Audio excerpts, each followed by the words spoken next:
Estee Lauder Advanced Night Repair Eye Concentrate Matrix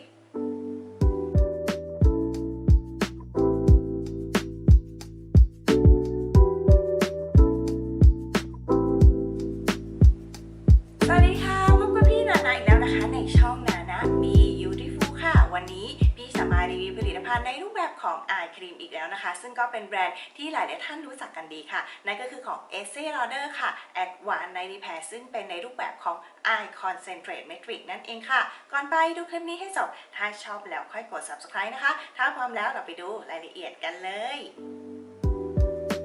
ก่อนอื่นก็ต้องบอกก่อนนะคะว่าพี่เนี่ยมีปัญหานะคะบริเวณใต้ตาเนี่ยค่อนข้างมากเนื่องจากข้อแรกค่ะอายุที่เพิ่มขึ้นนั่นก็คือ40อัพแล้วนะคะข้อที่2คือเป็นคนที่เป็นผิวแห้งอีกแล้วก็มีปัญหาเรื่องทั้งนะคะตีนกาบริเวณหางตารวมถึงร่องตาข่ายบริเวณใต้ตานี้ด้วยค่ะก็เลยต้องเน้นในเรื่องของการบำรุงผิวใต้ตาเป็นหลักในเรื่องของ Estee Lauder เนี่ยแน่นอนว่าหลายคนรู้จักกันดีในนะคะตัวที่เป็นเซรั่ม ANI ชื่อดังของเขาที่ดูแลแก้ปัญหาผิวครอบคลุมนะคะซึ่งตัวนี้ค่ะเขาก็มีการคิดค้นเพิ่มเติมขึ้นมาเพื่อแก้ปัญหาผิวบริเวณใต้ตาโดยเฉพาะอีกด้วยเดี๋ยวเราไปดูรายละเอียดเพิ่มเติมกันเลย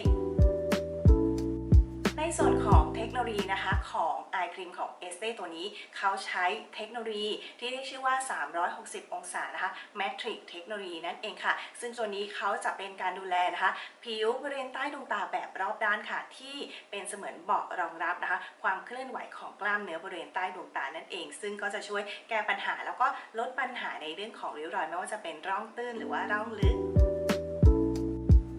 และผสานกับเทคโนโลยีนะคะของ Estee ที่เรียกว่า ConoLux CB นั่นเองค่ะซึ่งตัวนี้ก็จะแก้ปัญหารอบด้านของผิวบริเวณใต้ดวงตาไม่ว่าจะเป็นช่วยยกกระชับนะคะลดเลือนริ้วรอยร่องลึกลดเลือนริ้วรอยร่องตื้นค่ะรวมถึงลดปัญหาในเรื่องของความหมองคล้ำบริเวณใต้ดวงตาอีกด้วยก็คือเป็นการดูแลแบบครอบคลุมแบบ360องศาทำให้บริเวณใต้ดวงตาของเรานั้นมีความกระชับนะคะเต่งตึงสดใสแล้วก็เปล่งปลั่ง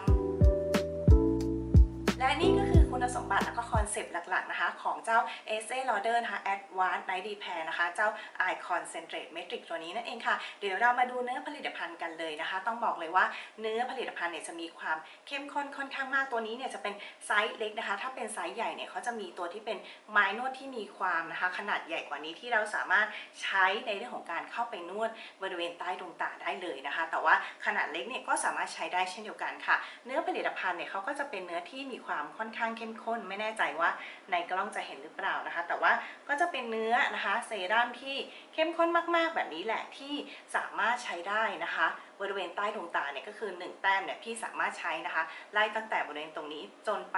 ถึงนะคะบริเวณหางตาได้เลยแล้วก็มีความเข้มข้นสูงมากๆเพราะฉะนั้นนะคะพอเนื้อ Eye Cream พี่เขามีความเข้มข้นสูงขนาดนี้สำหรับส่วนตัวของพี่จะใช้เฉพาะนอนเท่านั้นนะคะแล้วก็จะเน้นในเรื่องของการแก้ปัญหาเรื่องริ้วรอยร่องตื้นก่อนเพราะว่าพี่คิดว่าน่าจะเห็นผลได้ชัดเจนนะคะกว่าริ้วรอยร่องลึกสำหรับผลที่พี่ได้ใช้นะคะผ่านไปเกิน1เดือนแล้วนะจะบอกว่าไซส์นี้เนี่ยก็ใช้ได้นานพอสมควรเลยนะคะก็คือช่วยลดริ้วรอยร่องตื้นของพี่ได้จริงนะคะคือเห็นชัดเจนเลยว่าริ้วรอยร่องตื้นบริเวณตรงนี้นะคะที่เป็นตะข่ายของพี่เนี่ยจางลงนะคะนิด